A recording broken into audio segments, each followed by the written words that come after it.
Hello and welcome, as it is the 9th day of September 2018, and we're 2 days shy of the 17-year conspiracy theory. We'll talk a little bit about that on Tuesday. It's Sunday, crypto market looking at Bitcoin and at 63.85, all trades and of the like within your own risk, own reward. And the session is an update today. After a down day yesterday, it didn't take long to go down, and it didn't take long to go up, as we'll see within this video. And it's been, of course, in a situation of lower highs matching lows, and until that changes, then that will remain the pattern. There's not much more to say about it. It's at the high end of the low end of the lows, meaning roughly at about between 6,500 to about 5,800 is the current range of the lowest area, but mostly towards down to 6,000. It's been a couple days, or some hours anyway, on June 27, 28, below the 6,000 level. But it has held for that time so far, and it will until it won't, or until it becomes long forgotten. And long forgotten means it's got to make not only one higher high, but it's got to get past several of the last lower highs. But first step is getting past the first one, and that is breaking out above 7,600. I'd still want to see full conviction breakout above around 8,700 and change. But for now, it's pretty much for me almost impossible to say, oh, what's it going to do? Is it going to make a move into this 18? Is it going to retrace from here? Because I really don't know. And as I've been stating with a lot of these moves, when they occur fast. And here's a spot where after the down move here, fast move, it corrects through time, grinding a little bit lower. And then it goes down again, 2 red candles down, and then it corrects through time.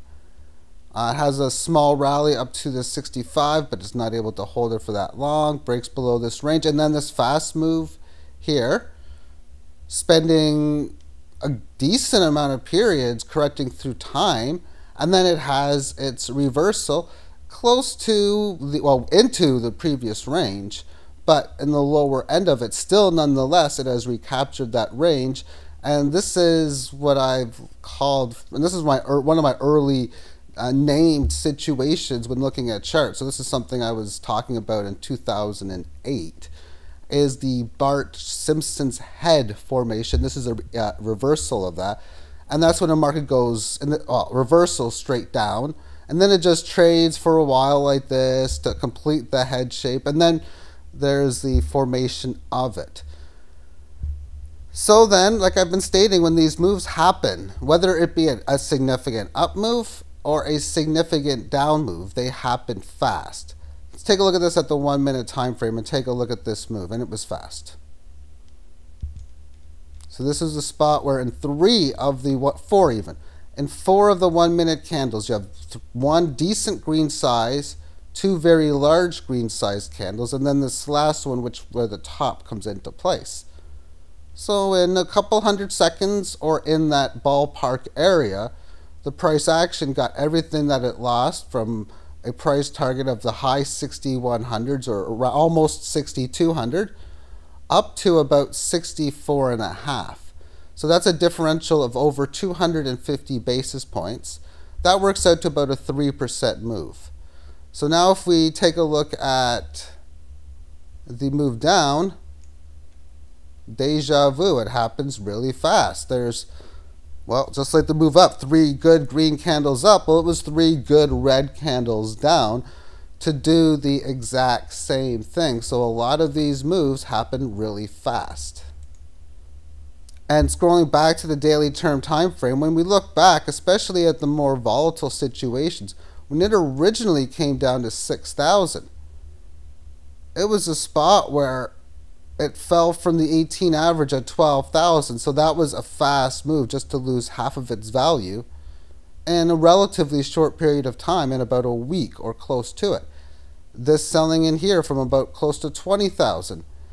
4 red candles down, and it goes down to about 11,000. Again, close to half of its value. Let's move this back to current time. then adjust it to the 3-day time frame. So on the if situation that it breaks through this area of support and has a decent leg lower, I've already went on stating hundreds of times, it seems, that my target, that's just what my target is. I calculated it by taking about 20,000 divided by 150, which was the low from in here, to the exponent of 0.618, which is 61.8%. Yep, to that number, and multiply that by the low again of 150. That's a number a little bit above 3,000. So that to me is the target area if and when it goes there. And because these moves happen extremely fast when they do, especially when you break a key support and you go to newly tested areas of support, it would be testing below 6,000 pretty much for the first time. It is this when it tested 6,000 here. This was the first time it ever in its life tested that as support. And then the second time, not as fast, but still relatively fast. The third one, it was a slow, methodical decline. The fourth one, it happened in like 4 straight periods, but it did it from such a low level, so low volatility. And the low volatility has not changed. And it's not going to change too much until it can either have that clear breakdown below, which of course, don't be surprised to see, like we've seen in here, there was 3 large red candles down from like 11,000 down to 6. It would not be a surprise if it happened again, if it were to break and, oh, we're seeing 5186. If it's not going to be a failed breakdown, that 3,000 to maybe or probably or be favored to occur in a relatively quick period of time, within a week or two. And then in a situation when the reversal of trend occurs, we can start talking about having higher highs, that when it becomes common amongst all the technical indicators of traders of bull markets that it's full-fledged resumption of a bull market, that you have some wild moves to the upside, which was the case throughout the entire year of the previous in 2017. Thank you for tuning in and have yourself a great day. Bye-bye.